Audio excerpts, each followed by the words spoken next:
So you want to be a skydiver. You want to start jumping. You've seen a bunch of YouTube videos. All right. You want to join the military. You got questions about what you should look at before joining the military or how to sustain a relationship while you're in, or you're just feeling burned out on your job. That's what we're going to be talking about today. But before that, Monday morning's episode of Change Agents is with a man named Jason Jones, an expert at what's going on in the border cartels and the influence that they are having in the reach and penetration inside of the United States. So don't miss that. But before that, let's get into this Full Auto Friday. Here we go. This is the PMA Javelin, take 2. Navajo Base. May 29th, 2010, bitch. We got your stone maverick.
All right, everybody, welcome back. I think I mentioned this on last Friday's episode. Sometimes I get some thematic questions, and when I do, I take the opportunity to try to address them. Recently, for whatever reason, people have been asking me about skydiving. Now, from just a baseline, I absolutely love skydiving. I've been jumping for 24 years, started just before the turn of the century, and I love it. It's one of my favorite activities. I was exposed to it when I was first in the military, fell in love with it, was able to pursue all of the military air qualifications. And then when I got out of the military, I had the opportunity to do some things that the military doesn't allow for, specifically jumping in a wingsuit because there is no military application. As much as I wish I could find a way to do that and just teach military members how to fly a wingsuit, there's just, where are you going to put your weapon, your gun, your body armor, your helmet, all those things? It just sucks. And then base jumping, of course, too. And what I have found is people have been reaching out. They're curious. They're enthusiastic. They want to start skydiving. And my concern is that what they're doing is watching highlight reels on YouTube. And I am never going to talk anybody out of trying to pursue that hobby, which is essentially what it is, activity, however you would want to describe it. But I think making educated decisions is the best thing that a human being can do. So let's explore a little bit some of the things that can go wrong, how fast they can go wrong, and how quickly you need to deal with them. Now, I used to, when I started in the military, I got my tandem qualification and I was an MFFI, military freefall instructor. Then I became a civilian tandem master and I had my AFFI, which is the civilian version of a military freefall instructor. I'm not current in either, because I don't really have a desire to jump in that capacity anymore. I'm all about going out and jumping with my friends, but I don't want to, especially on the AFF side, I don't want to take somebody through that protocol, which is generally somewhere between 1 to 8 jumps. It's a ground school, and you start with 2 instructors holding on to you. Then eventually one will let go, then both will let go. Then you'll do a one-on-one instructor jump where they are exiting the aircraft with you, and eventually you exit the aircraft on your own. At the end of that, you are qualified to safely exit an aircraft in flight by yourself, deploy your parachute at the appropriate altitude, deal with any malfunctions that may occur, both high speed and low speed, and hopefully navigate your way to a landing zone and land on the ground safely, pack your parachute, and do it again. That should be the goal of every skydiver on every jump. We're going to successfully make it through this evolution and live to jump another day. My concern, of course, like I mentioned, is people only looking at the highlight reels and not understanding how quickly things can get out of control. I describe skydiving and base jumping in exactly the same way.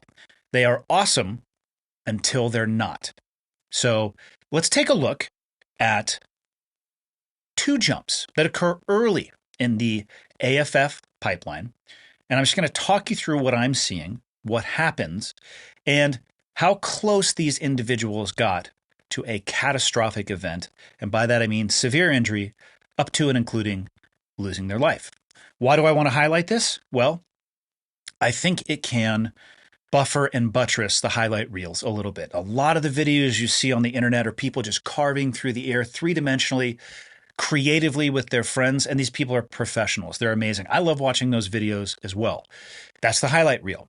Let's talk about the reality of it a little bit to give people a better foundation with which, if they want to, they can pursue this sport. And again, I would never talk anybody out of it, but I would try to talk you into having the most information possible so you can make the most informed decision humanly possible. So let's get ready. Let's get into it. Let's watch some videos. All right, this first one here that we're looking at is earlier on in the AFF phase, which you can barely see right now is the head of the instructor on the reserve side of the parachute and the main instructor, if you would want to call it that, on the main side of the parachute. This is a student rig, so each instructor has the ability to deploy the main parachute. And for those of you listening, this is going to be perhaps a tough one because I'm talking about things that I'm looking at on video right now. Maybe surf over to a video platform if you want, or if not, just listen. For those of you watching, you can see the left hand of the instructor. Just to the right of that left hand is an orange piece of PVC.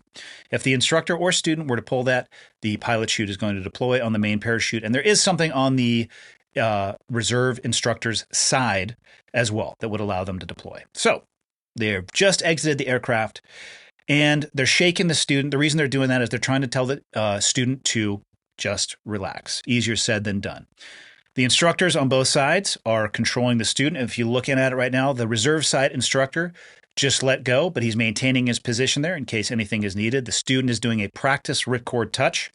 And eventually, it looks like what happened right now, the main side instructor let go. And the student's kicking ass. They're relatively relaxed. Their body position is neutral, meaning they're falling straight through the column of air as opposed to going either forward or backwards until that moment right there where they were supposed to deploy their parachute. And at this point, I'll pause it. This is worst case scenario. Actually, it's probably not worst case scenario, but this is a big old bag of dicks that you need to deal with. The instructors are going to try to get a hold of this student. They're now on their back. They're going to be spinning, and they are probably burning through deployment altitude. Now, one of the key things when you're skydiving, especially early on, one of the rules, if you will, is that you do not sacrifice altitude for stability.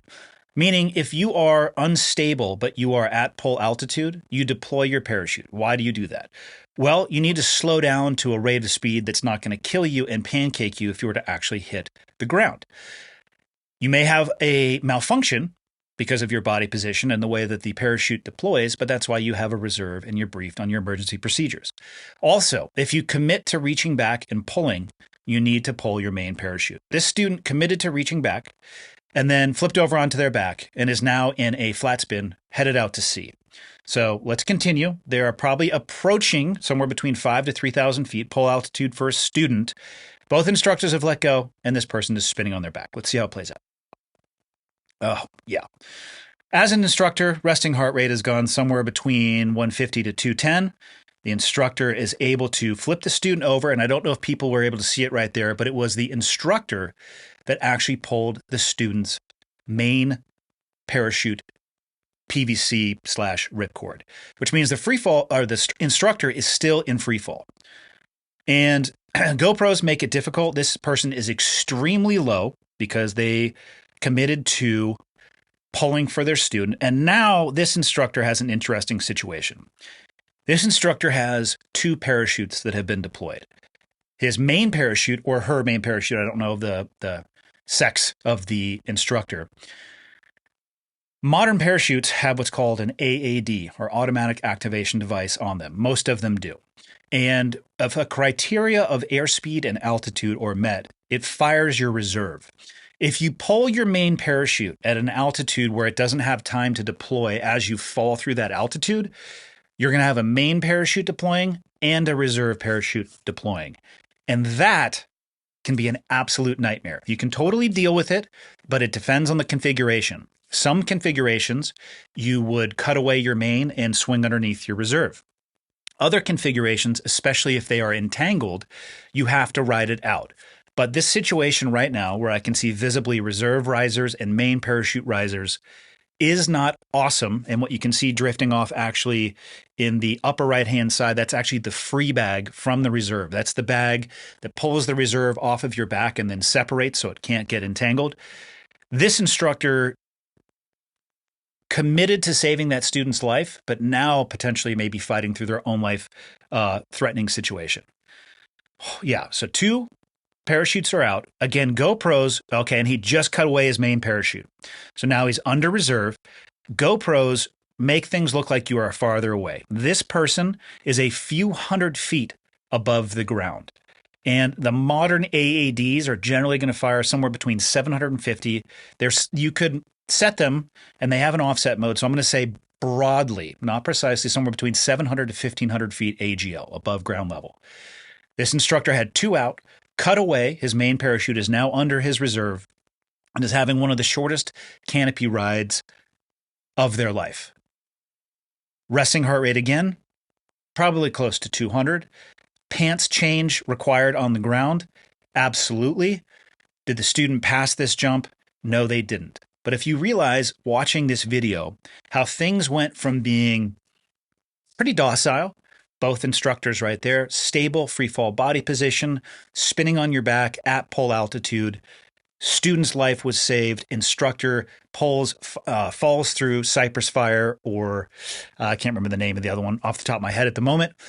Vigil, I think it is. That's another common manufacturer, inducing their own emergency, which they dealt with. We're talking a matter of seconds. It was awesome. And then it wasn't. So that was example number 1. Let's slide over to example number 2. Okay, example number 2 is a little bit farther into the AFF process. I say that because I'm looking at this, and this is now a 1-to-1 ratio, and the student is going to be exiting the aircraft without positive control from their instructor. They're in the front of the aircraft. It looks like the instructor has already climbed outside. There's probably a step. It's called a floating step, or they're in the rear float or camera step position, and the student's getting ready to dive out. Let's take a look at it. Student goes out, nice diving exit. And, everything looks to be okay at this point. If you're looking at the video, you're seeing the student tuck up right here. The reason that they're doing this is that one of the dives requires front flips and back flips.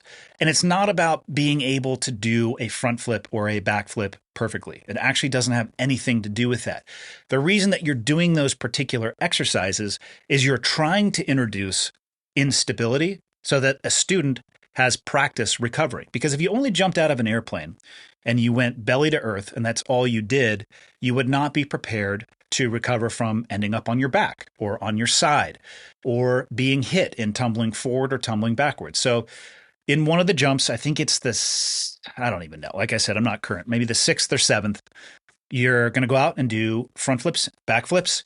And again, it's not about the flip itself. It's about recovering stability, which is what this student is about to encounter. And they do a really good job with this. The flip, not great. The body position recovery is a little bit stiff, not uncommon. Another front flip, and this is exactly why you do this exercise.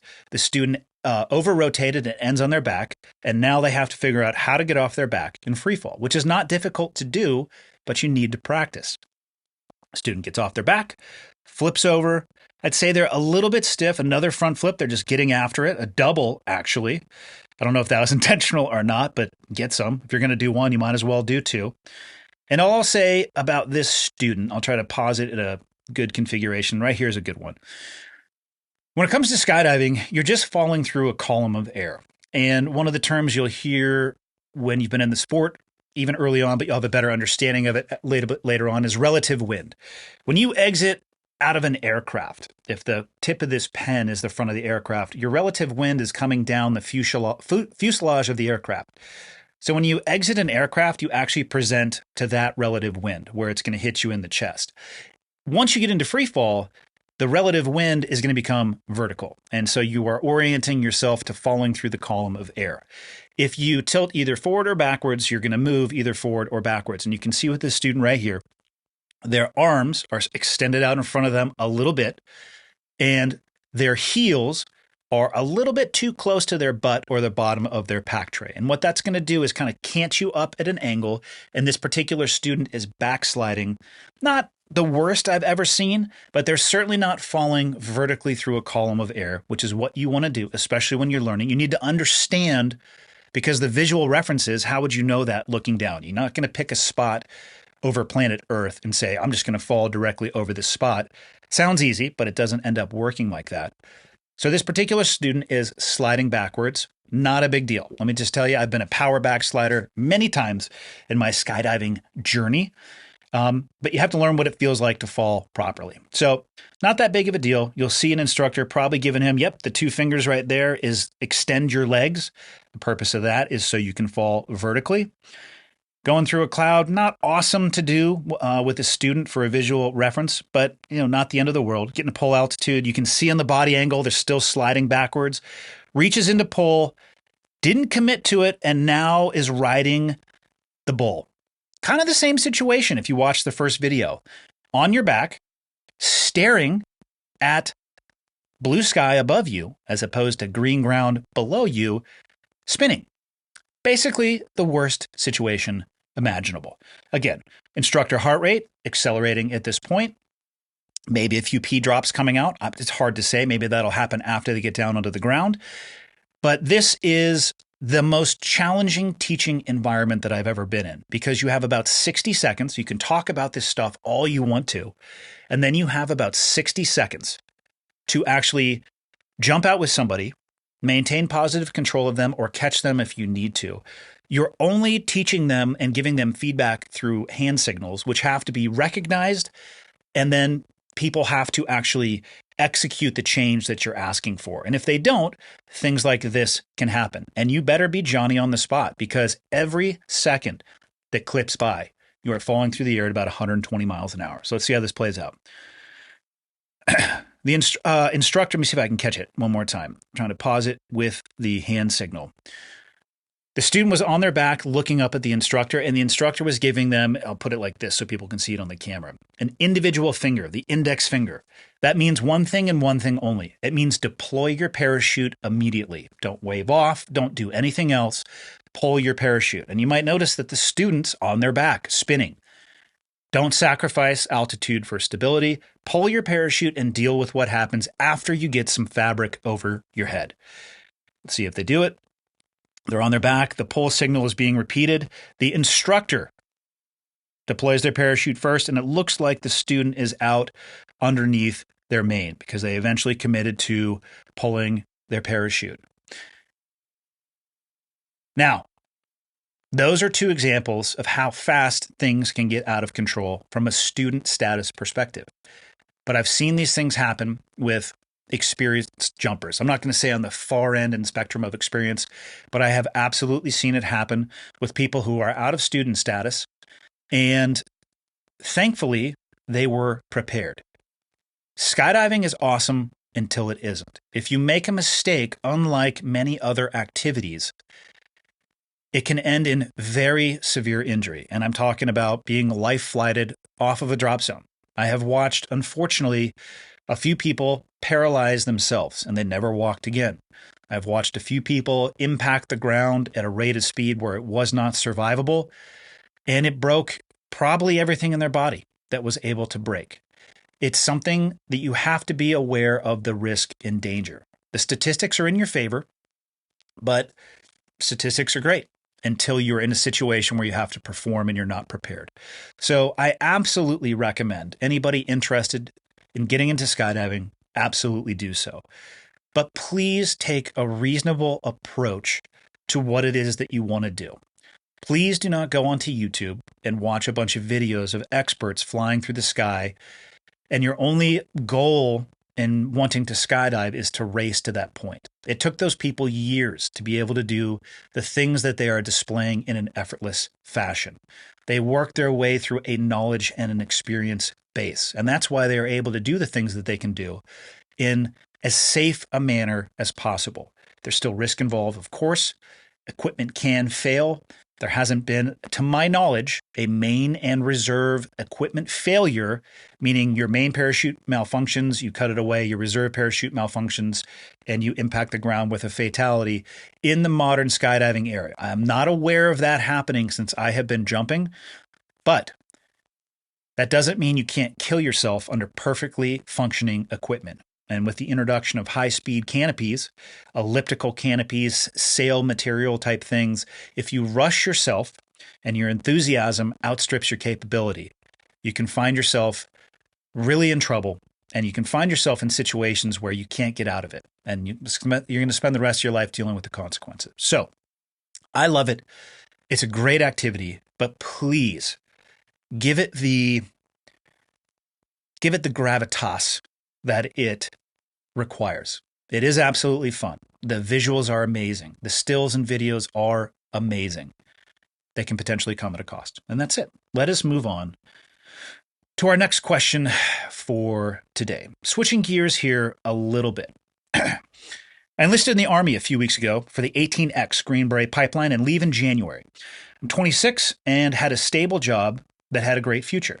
But I didn't feel fulfilled or feel like I was in any way challenging myself. I felt very regimented and more or less trapped in that life. But that, by many standards, was great, but to me it was not fulfilling. I have considered this decision for over a year and was not one I made hastily or without looking at the outcomes. I truly believe I am making the right decision for my life, but there is always a doubt or fear that comes with large changes. Will I meet the standard and make it through the pipeline and onto an ODA? Will I fit into the team or on the team if I make it? Have I done and am I doing enough to prepare mentally and physically? If I don't make it, will I have set myself behind in life? Just a few thoughts that have occurred to me. My reason for writing isn't for an answer to any of these, as all of these questions can only be answered once I go into the pipeline, and some won't have an answer for years. My questions are in order 1 through 3. 1. What advice would you give for anyone starting the military to be successful long-term in their career? 2. What are the things I can do to help ease the worry and burden a career like this can have on my family? 3. What are the things you did or know others did to have a successful relationship, girlfriend, fiance, spouse in the military? The opposite of that, what did people do that made them have unsuccessful relationships? This one is not as an important thing for me since I'm single and don't plan to change that anytime soon, but maybe one day, so figured I would ask now. All right, so let's just take these in order. We're going to start with question number 1, and I actually was able to dig up something that I think might be beneficial for this person, and I'm going to put it up on the screen right now, and this is your basic military pay chart. For anybody looking to join the military, you are in such a great place right now because of the volume of information that you have available to you. And there's a couple ways that you can get it. You could write in and ask somebody like me about their military experience, but I literally vaguely remember these numbers. You could go to a recruiter, which I'm not going to say you shouldn't do, but I will say you shouldn't listen to everything that they say. Or number 3, access the unlimited amount of information that you have available to you on the internet. I wish that I would have had it. I was super young. I don't even know what I would have necessarily searched for, and I probably would have ignored a lot of the things that I'm about to talk about. But that doesn't mean the approach that I took was the correct one. It worked out okay for me, but since you're asking this question, I'll answer this through the lens of what I also would have been telling my younger self. So, number 1, what advice would you give for anyone starting the military to be successful long-term in their career? 1, decide what it is you want to do in the military and what you would want to get out of your military service. It sounds to me like you have already made that decision. If it's a pipeline like the 18 X-ray one that you have decided to go down, research as much as possible each and every step along the way so you could physically prepare yourself and mentally prepare yourself to the best of your ability. With that, I would say know what you're getting into from a military perspective in general. And that is why I have this chart up in front of me. Probably a little bit small for people looking at it, but on the left-hand side, the vertical column is the rank starting at E1 at the bottom and O9 at the top. And the right-hand column going from readers left to right is less than 2 years all the way out to 40 years. And this gives you damn near exact numbers as to what you're going to make at any point in your journey. Now, there are some other pays that aren't reflected in here. BHA, basic housing allowance, COLA, cost of living allowance, dive, demo, jump, hazardous duty pay. All of those things you can look up on the internet. And those are all supplemental to what your base pay is going to be. Now, what I will say is this, is taxes hasn't been deducted. You can figure that out on your own, depending on what tax bracket you are in. But this is literally simple. It's not even math. This is an Excel spreadsheet. Pick where you are, go over for how long you've been in the military. So you pick whatever rank you're at, you go to the right, and wherever the two may meet, that's your base pay. And you can figure out what it's going to be when you first enter, 2 years in, 4 years in, 6 years in, 8 years in. And you can it answers the question as to, from an economic position, where am I going to be? Okay, so I would start there for sure. Is it essential that you memorize this? No, it's absolutely not essential that you memorize this, because guess what? It's on the internet. You can find it anytime that you want to. And you're not going to really get a pay raise unless you get an advancement or go in 2-year chunks. And then it's going to be far less exciting than you think it should be from a raise perspective. Don't think you're going to be making 30% jumps.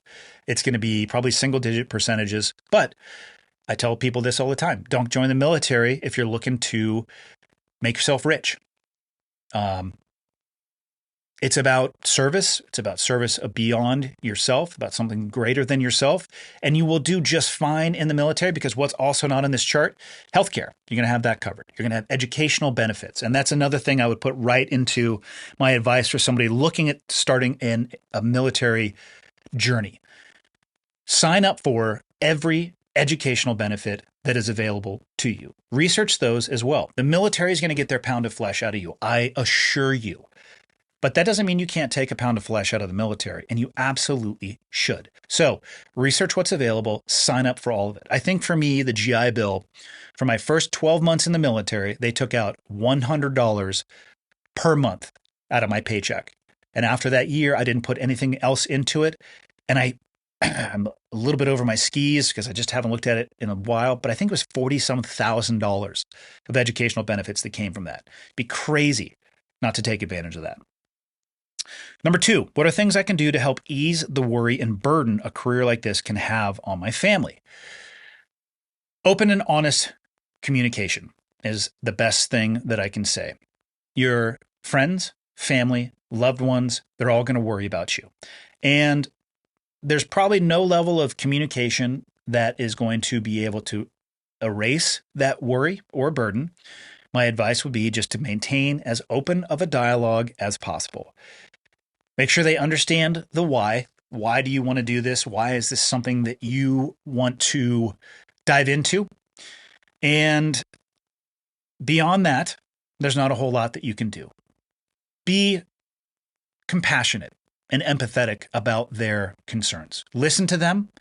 Doesn't mean you have to take action on what they say, but hear them out. And just in the long run, I think it helps round the edges. Rounds the edges. I don't know why I put an S on that. It helps round the edges. Number 3, what are things you did or know others did to have a successful relationship in the military? The opposite of that. What do people do that made them have an unsuccessful relationship? Let's start with the unsuccessful.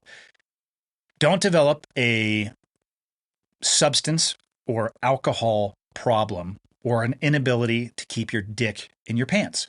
If you go out and get fucked up and cheat on your significant other, the writing's on the wall there. That is kindergarten arithmetic about what is going to happen and what should happen. The people that I saw whose relationships struggled the most are the ones who they became closed off. They had 2 lives. One of the lives was complete and utter immersion into the military, where everything that they did and thought about while they were at work was the job. And the second life, which is where they did exactly the same things, but had another person, a significant other in their life, and they lost their connection. They grew apart. They were, and I saw this happen where people would start families and the job was all consuming. And I'm going to tell you right now, the job is going to suffer last. Your personal life is going to suffer first. You make it through a military career or an experience, and then you get out of that and you're in a relationship with somebody that you may not even recognize anymore. And I'm not trying to put fault on either side of that, but it is a very challenging thing. Your relationship can grow based on the military dynamic, where it only functions because you're gone so much. It only functions because the social circle for both spouses is completely and utterly intrinsically tied to the military. You have no friends or social circle outside of the military. Neither does your significant other. You get out of the military, and let's say you make a move away from the military. Both of you have lost that, but you're still in the same house together, and you're like electrons bouncing off the walls. And very, very infrequently you will collide, but the nucleus ends up shattering. From my own experience, anybody who listens to the podcast knows that I went through a divorce. I have 3 kids. The vast majority of our marriage was when I was in the military, and I am as guilty as anybody that I just described of completely and utterly committing to a degree to a job, and everything else suffered other than the job. And it sucks. There are a lot of things that I wish I could have changed. I would have made an emphasis to have a social circle outside of the people that I worked with, just for a healthier work-life balance, because otherwise you have a work-work balance and no work-life balance. I would have carved out specific time away from anything to do my occupation, and whether that's a vacation a year or whoa, what's that thumb that just came up? I have no idea what that was.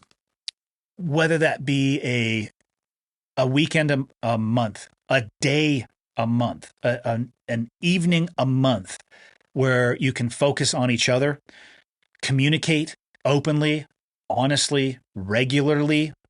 Those would be the things that I would recommend. That's what I have seen work the most. And, I think with any marriage, military or not, it's not about the occupation. I mean, there are obviously there's some weight associated with certain occupations that is not necessarily associated with others, but it's about having the right people on both sides of the equal sign. You're going to need, if a military, somebody who, especially the special operations community, you're going to need somebody who is independent, who can function without you, who is a self-starter, that doesn't rely on you for everything. The downside of that is they can learn to live without you, and they may not need you or want you in their life as much as you would want to be when you come home. That's a very tenuous, shaky bridge to navigate. It can be done, but it's difficult. So that's the advice I would give on the relationship side. And I would just say, from the individual going into the military, and this is something I'm very cognizantly trying to change my own vernacular about. I'm trying to stop using the term military career. I'm trying to start using the term military experience. I think the way that we talk to ourselves, the way that it informs the way that we identify with ourselves.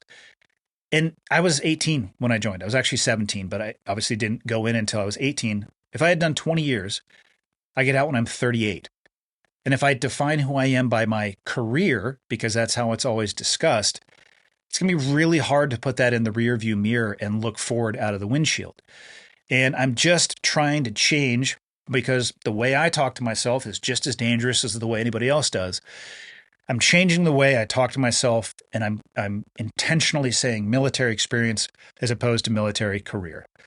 That's what it was. Yes, it was a career. I get that. And I'm not trying to be negative.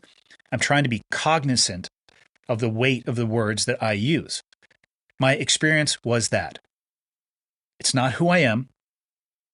It's what I did. And I want to take those experiences and do something positive with them moving forward in my life. So that would be my last piece of advice: is be careful with how you frame that career to yourself, and potentially use terms like experience or whatever may work for you. Last question for today. I'm a 26-year-old paramedic, and I've spent the last 8 years in public safety. So, damn, right out of high school. I tried college right out of high school and wasn't mature or motivated enough to succeed in that area. I ended up getting hired as a firefighter and worked my way through paramedic school. As cliche as it sounds, I always wanted to help people, but after 8 years of running 4,500 calls a year and working 24 to 48-hour shifts, I am exhausted.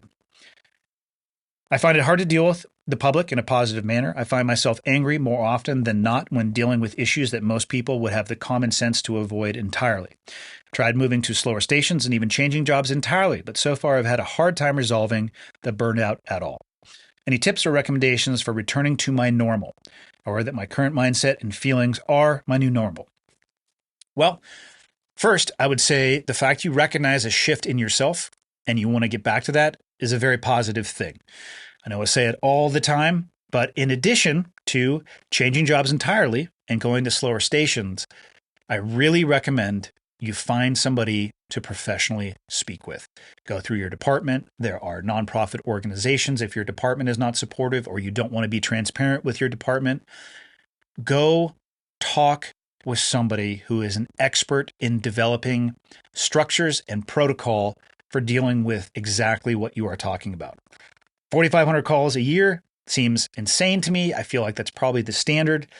And how could it not impact the way that you view humanity? Because nobody calls 911 to report they're having a great birthday. They call to tell you that grandma just keeled over at the table, or there's a domestic violence incident at a birthday party, and now you have to go pick up the trash from that. So I look at this from the perspective of, though, what is your normal worth to you? The normal that you know that you have deviated from. And then let's put this into the perspective of maybe somebody that you would respond to on a call. You get a call, somebody's passed out behind the 7-Eleven, and you recognize who it is because you've probably run this call every day this week, and by the description of the person, you know it's going to be a repeat offender, a return customer, if you will. And you get there, and it's somebody who is in the throes of addiction. Pick your flavor. Meth, fentanyl, both, heroin, whatever it is. What does that person need? I mean, their normal is so fucked and so shifted. I mean, let's strip out of that the chemical dependency aspect and all of those things. What would the recommendation for that person be? You have to remove yourself from the substances. You would hope that they could get out of that situation, but they need to detox and they need to go to rehab. They need to have some level of rehabilitation so that they can return, hopefully, to the person that they were before. And it's prescriptive. It's relatively easy to make that prescription. Not that it would be easy for that person to complete, obviously, but we know what needs to be done. Apply that lens to yourself. Look at yourself as if you were a patient on one of the calls that you are responding to. The things that you need to do might need to take a longer time horizon than you've already given them. So, and like I said, I would start with the mental health approach.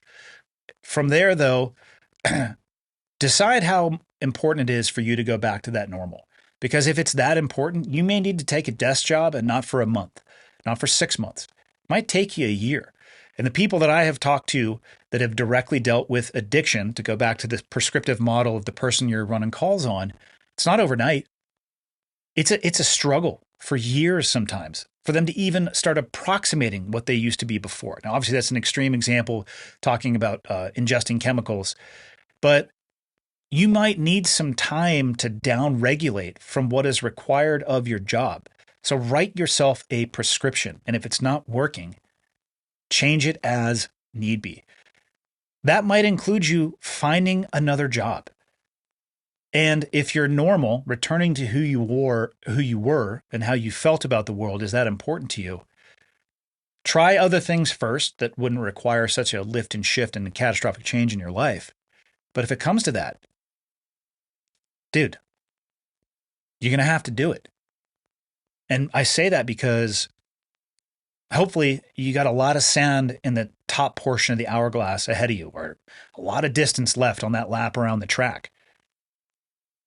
The sunken cost fallacy is super real. I've been doing this for 8 years, so I got to stick with it. Bullshit. Changing what it is that you're doing will provide for you opportunities that you don't even know potentially exist. Saying yes to other opportunities will beget other opportunities and experiences, and who knows where it's going to be. My advice is don't feel shackled to where you are. Define what it means for you to go back to that normal. Seek out as much professional help as you possibly can. Prescriptively make changes that should impact the working environment. And if none of that is working, make a shift in your life that will net you a much more fulfilling and hopefully longer life, as opposed to saying, hey, man, I've been at this for 8 years, so I might as well stick with it. That is a choice, for sure. You can make that choice. But as all choices, they have consequences. And I would hate to see somebody have to suffer those consequences much later into life when those demons, they come out of a closet at the times that you don't want them to. And that's it. Kind of ended on a little bit of a lower note, I guess. So yeah, let's all go out there and skydive, and send me your videos when you're on your back, spinning out of control, wondering how much time you have left before you pancake yourself. Alrighty then. See you Monday.